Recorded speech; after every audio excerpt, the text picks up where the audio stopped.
magagandang mga napupulot natin katulad nung nabasa ko sa iyo kahapon. Tuwan-tuwa ako doon sa inimbento mo, yung tungkol sa fat. Maganda yung inimbento. Maganda yung sinabi ni Louie. Okay yung sinabi ni Louie. No?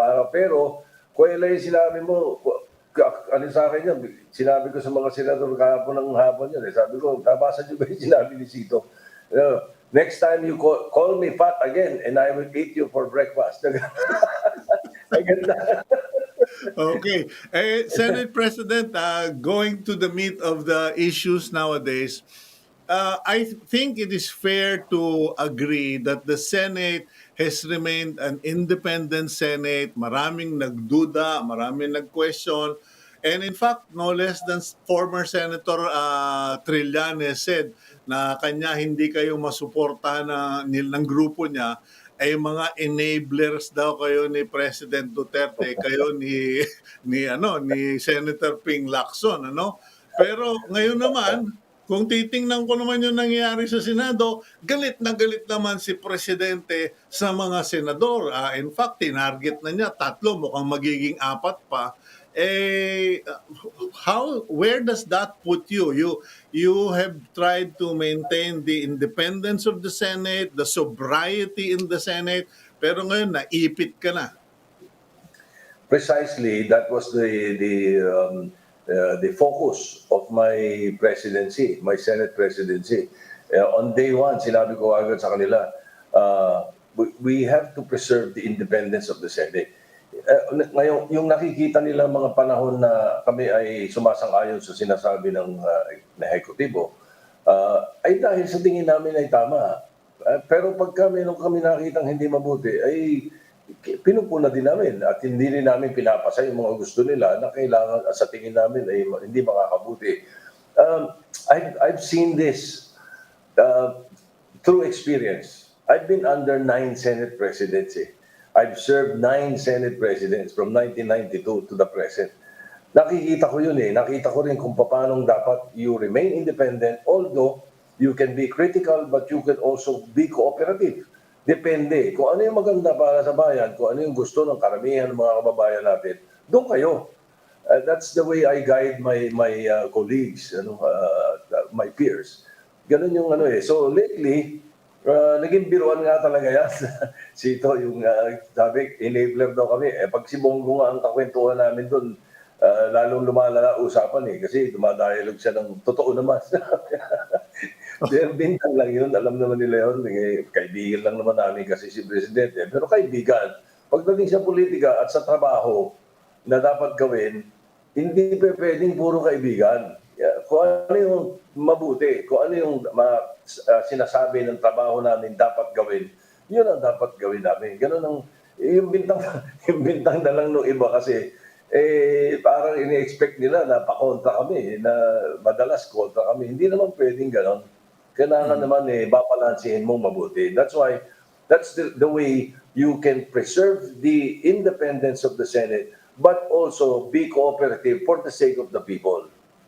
Okay, you mentioned that you've been under 9 Senate presidents and itong sitwasyon natin ngayon, you're the Senate president.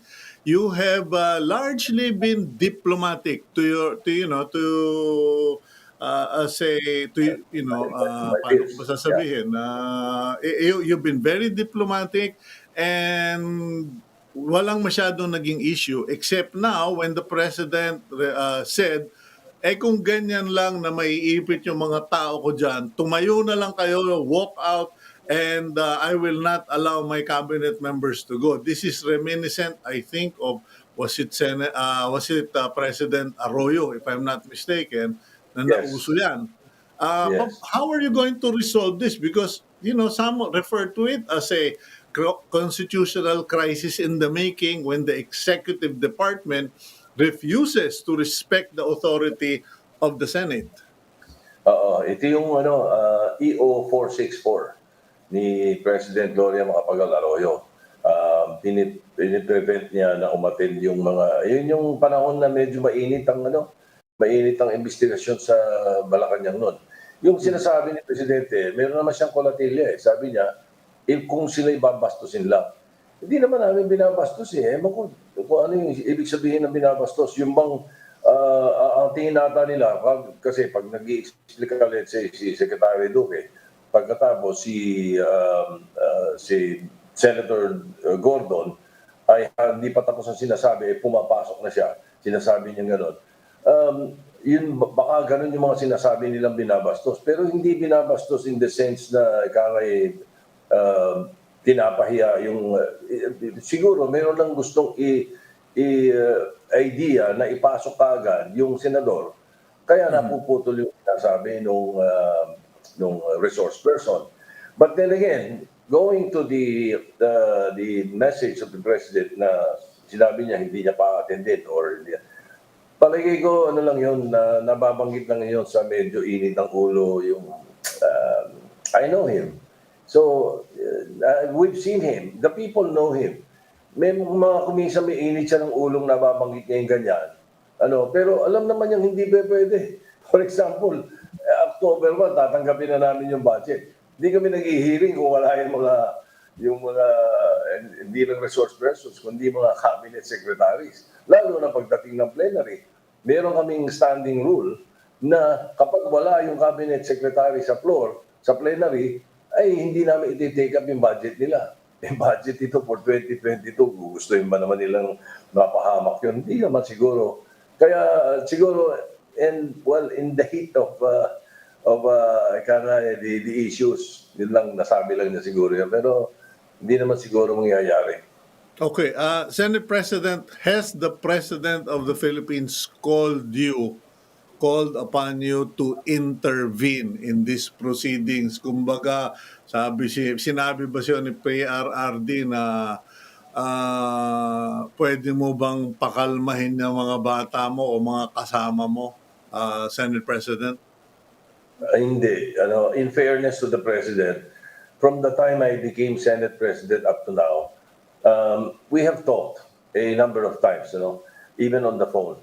Pero anything about the legislation, kung hindi ako nagkakamali, baka mga isa o dalawang beses lang kami nag-usap tungkol sa legislation sa telepono. Karamihan ng kwentuhan namin ibang sitwasyon, hindi politika. So, dito sa parte nito, hindi siya tumatawag.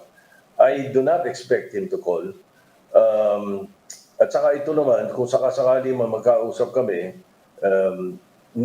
mahirap pigilan yung mga kasamahan namin kung may nakikita sila na dapat lumitaw or lumabas. Kung katulad nga nun, at saka payag naman sila di ba? Kahit si Senator Go at saka si Presidente mismo, sinasabi niya, kung may mga nagkakamali o may mga anomalya, ay labas ninyo, kasuhan. Although hindi kami magkakaso, kami naman ay hanggang investigasyon lang at saka in aid of legislation. And what we do is we submit it to the proper agencies. Like in most cases, yung ombudsman, when they file their cases against public officials, government officials, ginagamit nila or nagagamit nila yung mga Senate investigation in numerous cases. Hindi lang yung sa BI, even before pa, yung Bureau of Immigration, itong sa PhilHealth, may mga kinasuhan na lahat galing dun sa investigasyon ng Senado yun eh. Okay. Now, meron daw kayong binigay na statement, and if I may quote, incompetence cannot recognize incompetence. Ika nga, yung tanga, hindi alam na tanga siya. They have a false sense of confidence that they are indispensable to government. We cannot let them continue their disservice to the Filipino.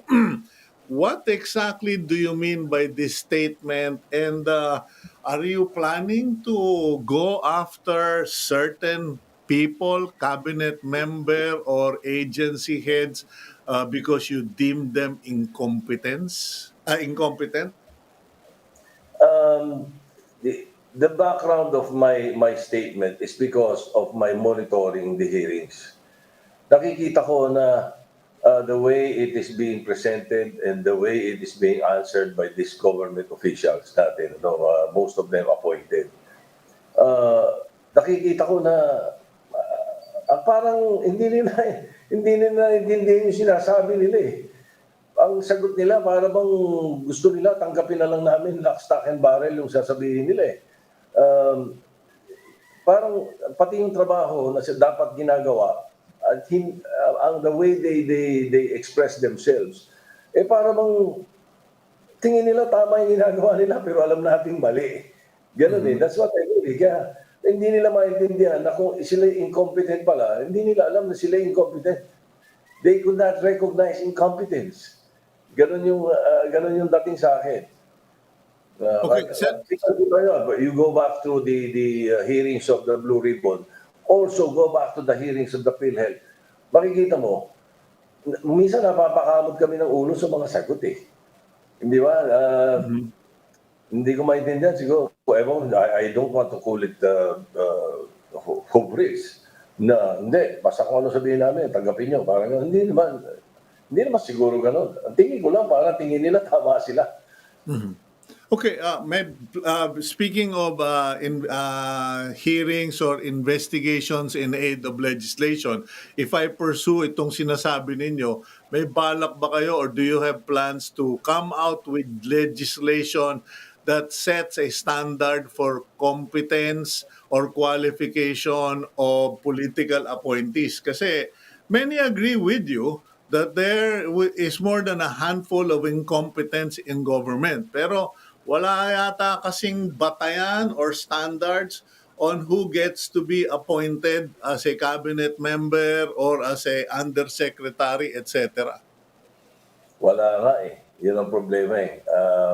Most of the appointments, time and again, hindi lang ito, baka sabihin nila, itong administrasyon lang ang sinasabi ko. Hindi. Kahit anong araw ngayon, most is based on trust na o kumpiyansa nung appointing power doon sa ina-appoint niya na ang tingin niya kaya pero hindi pala or kung nandoon na ay hindi naman sumusunod sa mga patakaran, mahirap gawa ng legislation yan na palagay ko kasi even in the constitution, di ba, kahit sino gustong tumakbo ng pagkapangulo or kahit anong posisyon sa gobyerno, read and write Filipino citizen.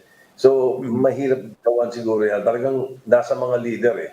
Yung dapat siguro, ganito, katulad ng example yan, hindi kailangan ng mga batas dyan kasi merong current eh. Like for example, yung Commission on Audit.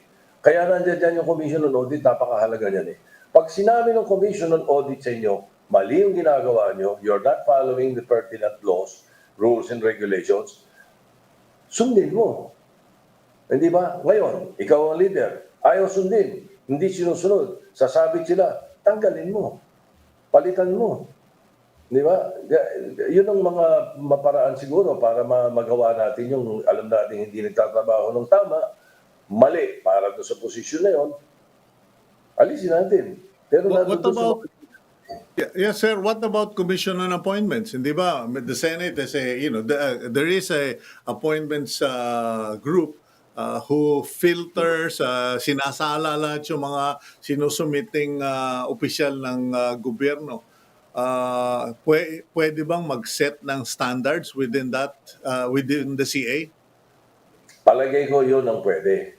And we can do that. Yes, we can do that sa CA. Siguro pwede natin higpitan pa ng konti. Then that would mean not necessarily a law, but amending the rules of the Commission on Appointments. The Commission on Appointments can do it themselves. Perhaps it's too late now for this administration, but in the incoming administration, pwedeng gawin. Pwedeng gawin ng CA yan. We can give them or give it as an advice. Or even now, as chairman of the Commission on Appointments, I may come up with a memorandum asking my members to study. Pwede. Na mas higpitan pa natin, no? Kuminsan Yes. kasi, may, may panahon, ang hirap talaga dito politika natin eh. Merong sobra naman na higpit. Di ba? May mga, meron namang napakaluwag. For example, naalala mo yung nangyari kay Gina Lopez. Di ba? Yes. Bagay na bagay si Gina Lopez doon eh. Talagang patok eh. Di ba? Pero ayaw nung iba eh. For their own personal reasons, Di ba? Definitely, I voted for her, but she lost the 13 votes. Eh. In the commission on appointments kasi, you need 13 votes to make it. You need 13 votes also not to make it. Hindi iba yung rule ng CA eh. Kailangan talaga majority vote lagi ang aksyon eh. So Gina didn't get it. She got Would 11. Would you agree, Senate President, that it is about politics and not merit? Kasi may mga nagsasabi, yung ibang na-appoint dyan, walang degree on the area that they're appointed to, no knowledge or expertise. Would you Correct. agree with that? I definitely agree. Absolutely. Ganun talaga. Mas malakas yung politika kaysa sa kapasidad, kakayahan. Okay. Senate President, matanong ko naman, going back to the concerns of the Senate, the investigation continued to go on in spite of the President's temper tantrums or displeasure. Ngayon, your fellow Senator Bongo and Secretary Duque and the guy who did the purchasing and sino pa ba yun, sa PhilHealth, ay sabi, bugbog na raw sila, warak na sila. Ano ang reaction nyo sa mga sentimento na yun? Ang talagang reaction ko doon, no, in quotation marks, explain before you complain. Ano? Sinabi ni Joey De Leon nung araw yun, pero totoo yun. Bago ka magreklamo, explain mo muna. Ano? Kaya yung hindi nyo sinunod yung proseso na sinasabi ng COA, may 60 days kayo para sundin yun, hindi nyo ginawa. Sinasabi ninyo na hindi kayo kinukonsulta, hindi pwede. Regular pala consultation ng COA sa kanila at may resident COA sa kanila sa DOH. Paano hindi sila kinukonsulta? Ano? So, ang mangyayari, imbis na mag-explica ka, magre-reklamo ka. Mali. Di ba? Gugustuhan ba ng tao yun? Hindi. What about Explain ka Senator muna. Bongo? What about Senator Bongo? Hindi naman ako hindi ako nambubuyo or nangiintriga, no. But this is a sincere question. I found it surprising that he complained about being bullied, and yet I have not seen anything in media that shows that he was being investigated or attacked by a fellow senator. What's going on? I think, I think there were, he thinks, he believes there were insinuations. He called me thrice from that time from about 2 days ago. And he was telling me, I think there were insinuations. That's one. Number two, I think he was reacting to a radio interview of her colleague na nakadiin sa kanya. Ganun eh. I think that was the reason for him to come up with a privileged speech and say those things. So he was Okay, reacting. so nag-react lang siya. And what about yung issue of his closeness with the president? Kasi I think it is not the literal closeness, or I mean yung kanilang ties with the president, but the fact that as a senator, he spends more time in the presence of the president than the people seeing him as a legislator. May issue ba yan among senators na teka, ano ka ba? Presidential assistant ka pa rin ba o senador ka? Sa kapwa namin, Senador, hindi siguro. There are 24 republics to each his own. As long as you do not demean the Senate or your office, hindi kami basta-basta nakikialam sa trabaho nila. But, as Senate President, sa akin, kung hindi ka pumapasok, at hindi ka nagpa-participate kahit sa roll call man lang, mali ka. But in this case naman, Senator Bongo has been answering the call of the roll. And then, I think that's part also of yung mga nireklamo niya or sinasabi niya sa privilege speech niya was because one of our colleagues was saying na dudong ka lang lagi. Perhaps some of us may be expecting that because of his closeness to the president, I think people also feel this way, no? Because of his closeness to the president and he's always with him, he could readily explain the situation or the position of the senators. That was what probably some of us were expecting. Kaya hindi Okay. dapat magkaroon ng disgusto between the executive or the office of the president and the senators because of him.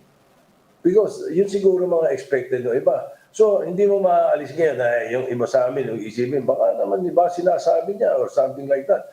Kaya siguro nung may na-interview yung isa sa amin at nagsalita ng gano'n, nag-react sila.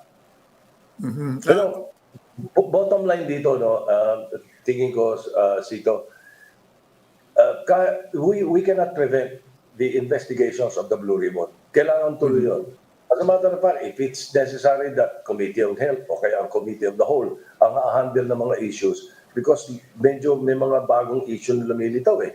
Hindi na yung issue ng vaccination rollout ang pinag-uusapan dito. Ang pinag-uusapan na rito yung pagkakalipat ng napakalaking pondo to the procurement service ng DBM na ibang kung Okay. sinong Poncio Pilato yung may hawak. Ano? So, pero beyond that, ang tingin ko para hindi lang lumala, I will take it upon myself. Total, kaibigan ko naman si Pangulo, hindi naman siya tumatawag sa akin. Pero I will probably go out of my way and ask if he's willing for us to talk. Ano, at pag-usapan namin to. Sapagkat tingin ko, pag napagpaliwanagan naman yun, mahirap kasi yung nag-aaway executive at saka legislative. I've seen it before. Even the time of Gloria. Even that I was usually in the minority. From the time of Fidel Ramos to Gloria Macapagal to Noynoy Aquino. Ano eh. Kaya nakikita ko na hirap ang majority, hirap din ang leadership kapag merong disgusto. Ngayon, may mga anomalya, may mali ang executive, kailangan imbestigahan natin yan at sabihin natin ang dapat nilang tamang gawin for the ombudsman or for the Department of Justice to do their job. Pero pagdating sa relasyon, siguro subukan ko. Okay. Subukan ko, pwede ko mag-usap ni Pangulo para medyo maibsan ng konti. Mahirap yung pag-usapan natin issues, pagtalunan natin ng issues. Huwag natin pagtalunan yung mga personal. Eh, pareho tayo namumuti ang buhok. Eh, hindi ba? Okay. Hindi naman Senator, magandang sabihin, mas puti yung buhok ko sa'yo. Senator Sotto, we'll just go for a quick break, but when we return, gusto ko talagang itanong sa'yo, naniniwala ka bang tama yung binabalak mong makipag-usap kay Presidente? Kasi base sa sinabi ng Presidente, siya ang magiging katunggali mo. He's your political opponent for Vice President. Baka iba kalabasan ang usapan nyo. Let's go for a quick break. When we return, let's go to very pointed questions with Senate President Tito Sotto here on Agenda.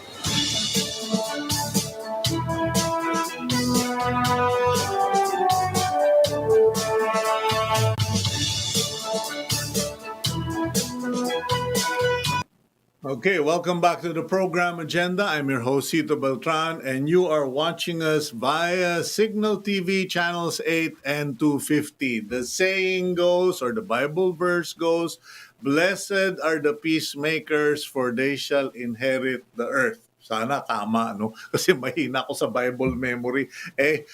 Let's bring back Senate President Tito Sotto. Sir, you are planning to be the peacemaker. You want to talk to the president. Eh, Ang problema, the president, although he recognized you during the SONA and said the Senate president is a good man, okay yan maging vice president. Pagkatapos 1 month later, biglang cambio, ay pati ako tatakbo na ring vice president. Paano ba yan?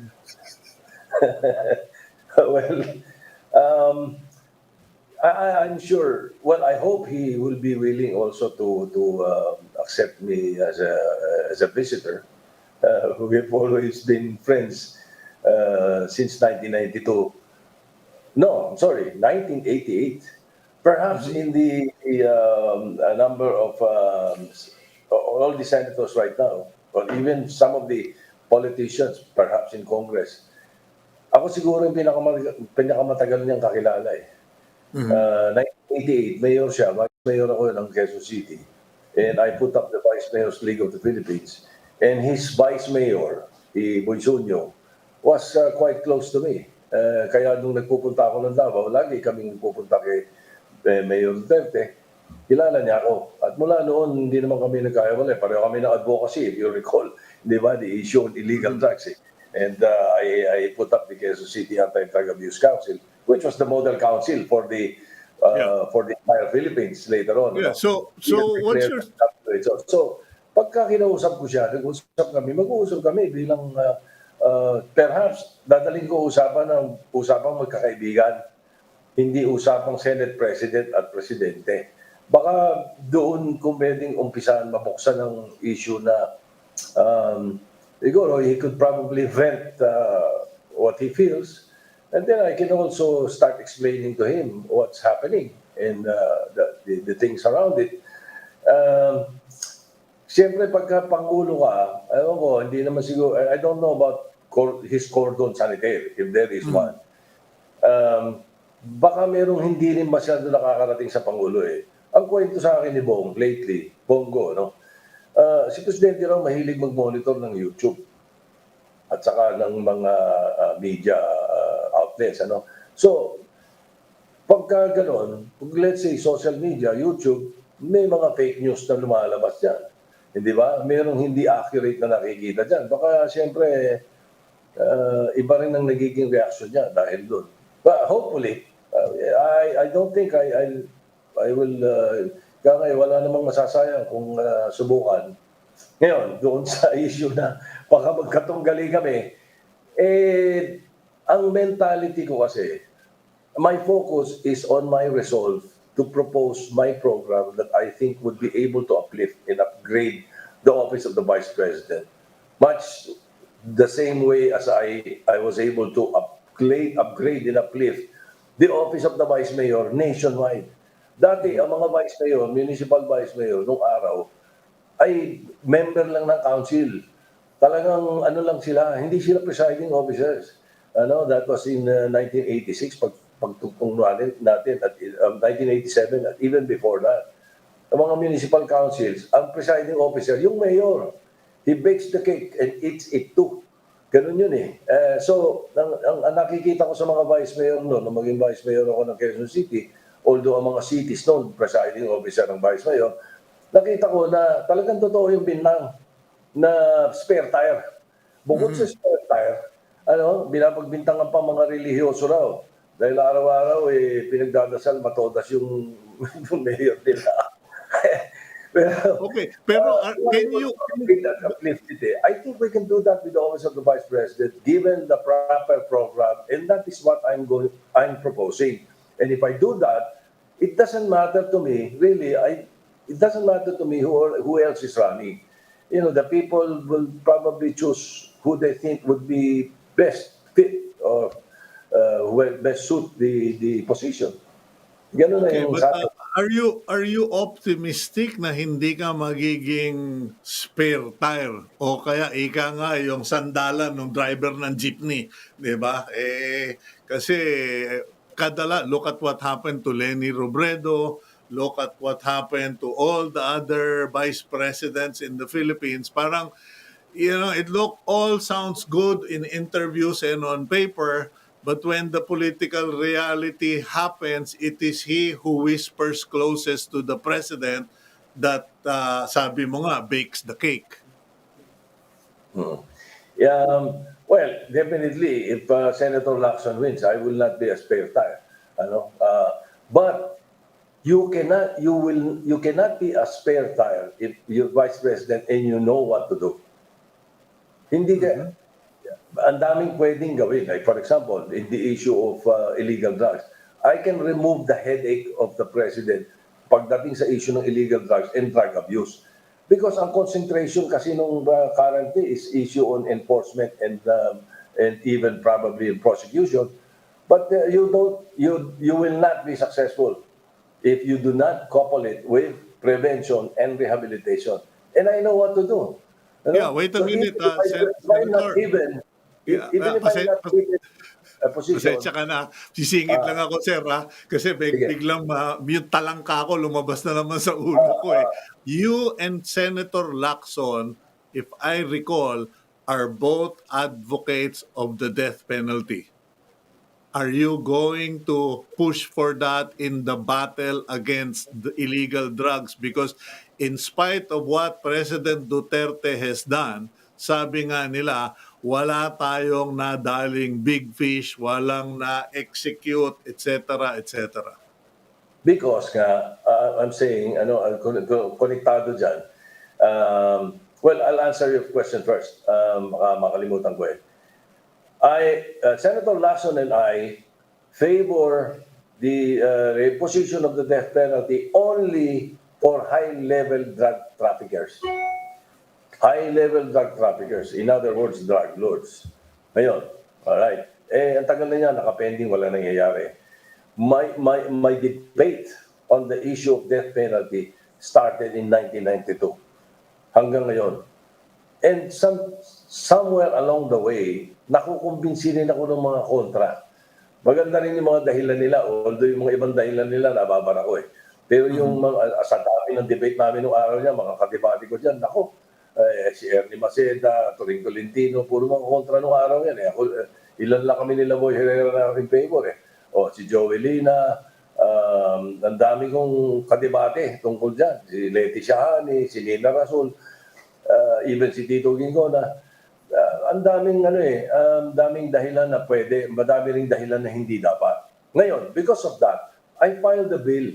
And now, pasado na sa amin yun. Iniintay na lang namin yung sa House at saka siguradong papayag ang presidente rito. I authored the bill that will remove them, the high-level drug traffickers, kung hindi makakapasa yung death penalty, ihiwalay na lang natin sila. Ilagay natin sila sa isang island somewhere in the West Philippine Sea o gusto nila sa South China Sea pa, di ba? At doon lang, lahat lang ng mga high-level drug traffickers or heinous criminals, doon sila, sama-sama sila.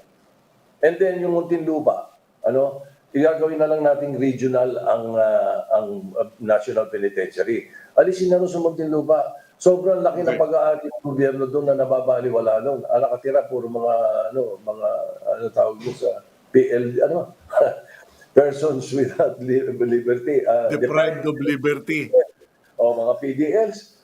Aba, trilyon ng halaga ng mga lugar na yon na pag-aari ng gobyerno na nakatira puro PDLs. Pero, and in fact, it's bad. Tingnan nyo, sa ibang bansa, ang gaganda ng mga nangyayari sa rehabilitation programs nila pagdating sa preso, sapagkat may kanya-kanya silang area. Dito sa atin, nakasiksik sa Muntinlupa yung National Relieving Prisons. Alright, number one reason, based on research, the number one reason na nagluloko itong mga preso, kapag hindi na dinadalaw ng pamilya. Ngayon, kung taga-Sultan Kudarat yung asawa mo, o taga-Negros, o taga-Ilocos Norte, yung pamilya mo, hindi makakabisita sa iyo. Baka once a year, hindi makabisita sa iyo. Doon nag-uumpisa magloko sila loko. Pagka yung yung hindi dinadalaw ng pamilya. So if we regionalize, bawat believed prisons natin, ilagay natin sa mga kanya-kanya mga region, masosolve natin yung isang problema yun. Pangalawa, maihiwalay natin yung mga gusto natin ng high-level drug trafficking death penalty sapagkat sila lang ang kriminal na nakakapag-operate pa kahit nakakulong na.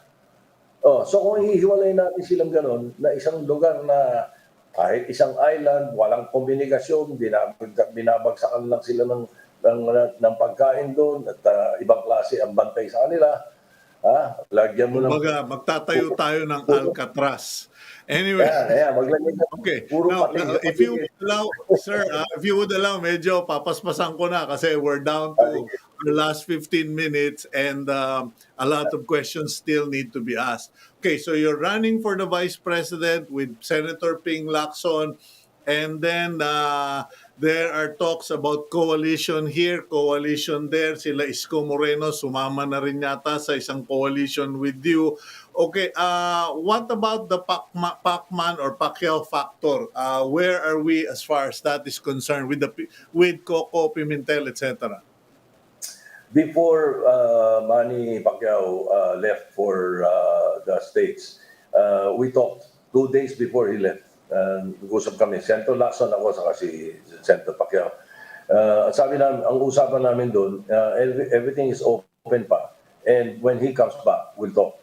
So he's back, he's still under quarantine, but he sent me a text yesterday and told me that he's asking for a meeting right after the quarantine niya. So after that siguro magkakaroon kami ng paglilinaw diyan. Ibang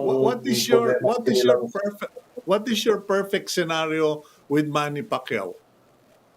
Kumbaga, kung ikaw ang pakikinggan ni Senator Pacman, dahil syempre ikaw ang kuya ng Senado, no? What do you think would be the ideal or perfect scenario? Hindi ko naman siya pinangungunahan. I'm sorry, with due respect. Yes, sir. Your question kasi, I have to answer your question point blank. And my reaction and my answer is that ideally, mas maganda sumama siya sa amin at tumakbo ng re-election. Yun ang aking personal. But I will not impose it on him or ihayaan ko siya kung ano ang decision niya. I'm just answering your question on my perspective. Yes, and I really appreciate that answer, Senate President. But syempre, I have to represent Manny Pacquiao also. What's in it for me, Mr. Senate President? Kung mag-re-elect ako, di senator pa rin ako. Is there a benefit to him to just...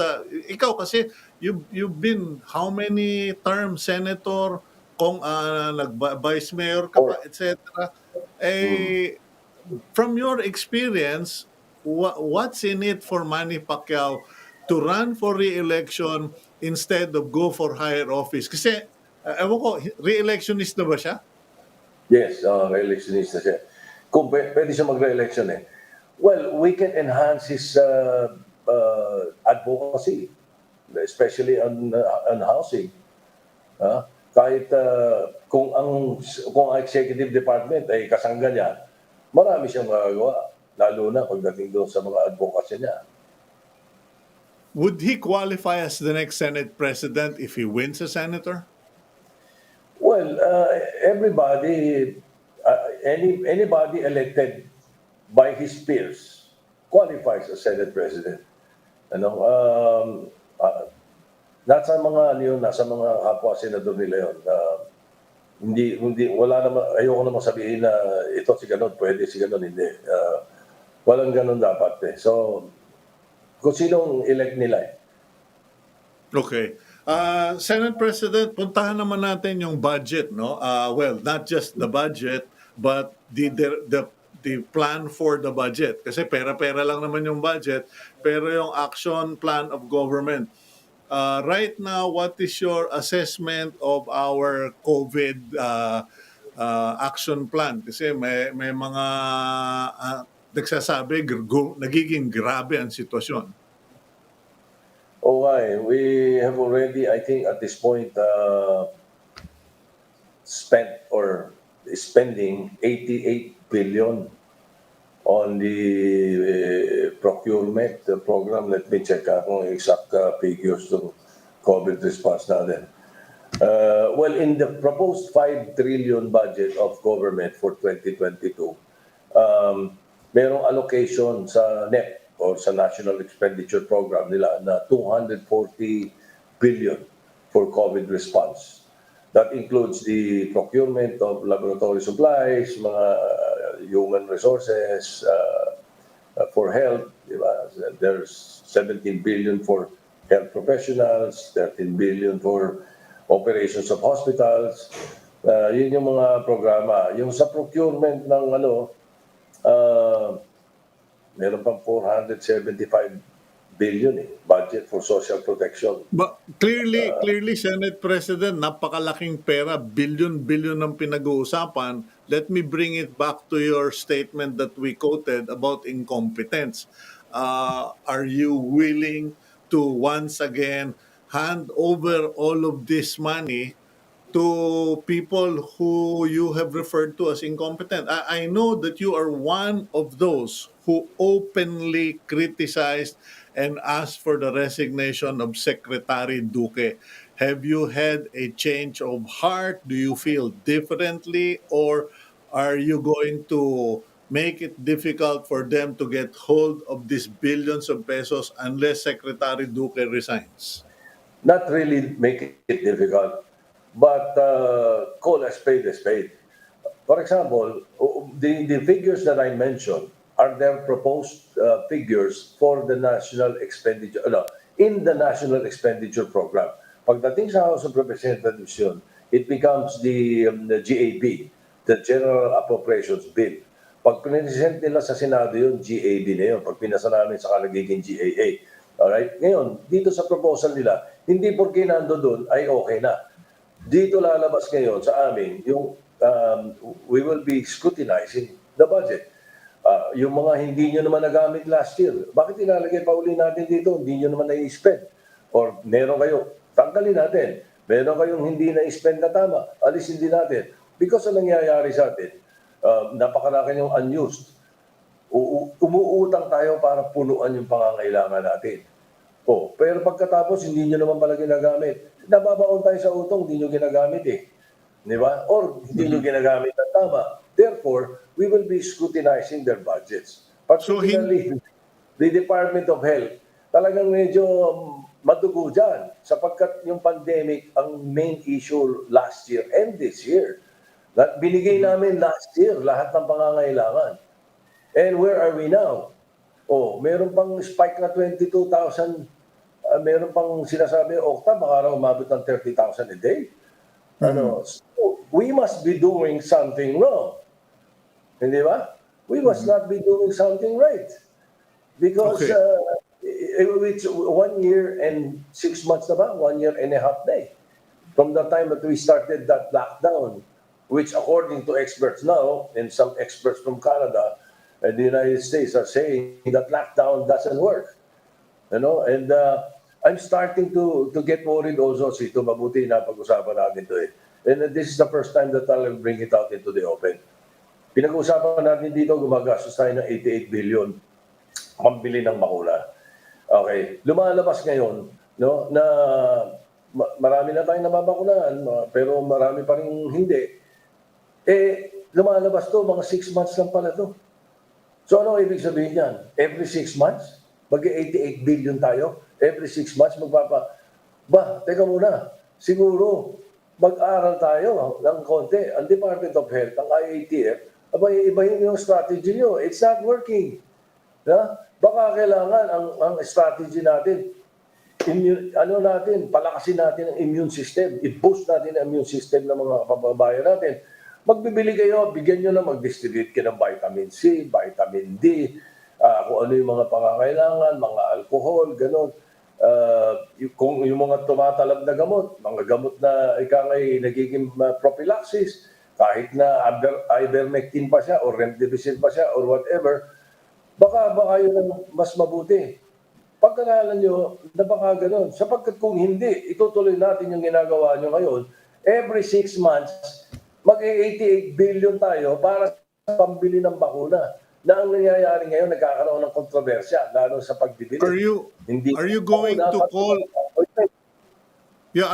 to call for or ask the president or whoever is in charge to call for a meeting of the National Security Council then? Kasi I understand, if I remember correctly, pag ganyang nagkakamalalang sitwasyon na, tinatawag na all parties concerned. Ang nangyayari ngayon, puro na lang IATF o DOH.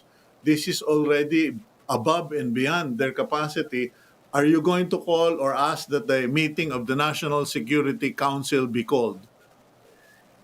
What I can do is I will suggest it to the President. Hindi ko naman gustong pangunahan ng Presidente na ang Senate President ang tatawag. Hindi ko naman magagawa yun. Pero I can suggest. Siguro, kung mapapagbigyan nga ako ng Pangulo na mag-usap kami, yun ang isang sasuggest ko. Okay. Teka Senator, muna. yeah.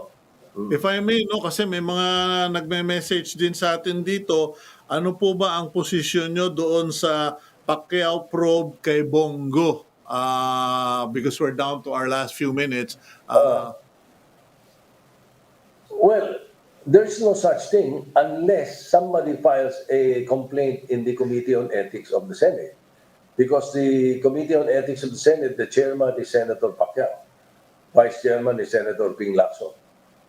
Okay. So, unless there is somebody who files a complaint, there's nothing to investigate. Yung comment po ni Secretary Harry Roque na yung mga oppositionist daw sa Senate ay nagtatatalak kasi ayaw nilang ma-8 diretso ulit sa susunod na eleksyon. What is your reaction to the presidential spokesman making that comment? Wala namang hindi naman 8 diretso si Senator Lacson, Senator Gordon, Senator Marcos. I don't know who is pertaining to. Perhaps it's pertaining to the members of the minority. But, ano na yan, bulaklak na lang salita ni Secretary Roque siguro. Okay. And then, ito po, ano po ang susuportahan ba ninyo yung call na more than one day ang election? Kasi dahil nga sa COVID situation natin, sinasabi ng iba, puro online na lang ang kampanya. Yung iba naman, yung COMELEC, I think, suggested several days of election. Will you support it? We're debating on it right now. As a matter of fact, last week, pinag-usapan na yan. Itong week na darating, yan pa rin ang usapan. Committee on Electoral Reforms handled by Senator Marcos is being debated on the floor. The suggestion was in 2 weeks' time, 2 weeks before the May 9 ba? 2 weeks before that, i-allow na yung mga PWDs, seniors at saka absentee voting. Yun ang isang suggestion nila. Ang sinasabi ng iba sa amin, mahirap yan, danger yan, 2 weeks mo alagaan yung ano. Ako, I'm in favor of 2 days. The first day, seniors, PWDs. Yung absentee voting, pwede naman talaga ng dating style ng absentee voting. Ako, principal author ng overseas absentee voting law nung 10th Congress. So, ano yun, 2 days lang. Masyadong danger. Kung mahaba ang panahon, danger yan. Alam mo naman, maraming mga malilikot ang isip sa mga kababayan natin. So, pinakamaganda, first day, yung mga PWDs, seniors, yan. Ngayon, second day, it doesn't prevent them from doing the same thing. Pwedeng yung second day, yung hindi nakaboto mga seniors, doon pa rin. Pwede lang lagyan ng, let's say, ng sariling linya or para magkaroon ng social distancing. Palagay ko, mas makakarating tayo kahit at least baka mga 60% ng mga population, ng botante, makakaboto. Okay, meron bang move sa Senate for online voting in the Philippines? Kasi right now puro tayo sa OFW lang or abroad, no? Pero dito sa Pilipinas parang it only makes sense if we want to avoid infections that we should have online voting. What is the word in the Senate, Senate President Sotto? Meron nag-propose, but meron din mga kumontra. May mga kumontra agad Kasi if I recall it right, yung reklamo nung isa sa mga kasama namin was that kahit yung anak lang ang boboto o kahit sino lang ang boboto, hindi mo alam kung sino yung bumoto.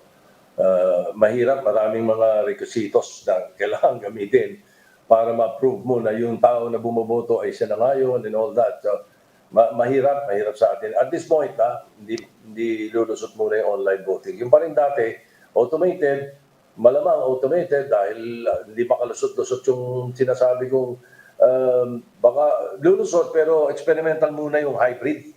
Yung hybrid kasi less ang danger yung hybrid. Pero baka pumasa man, baka experimental muna in some areas.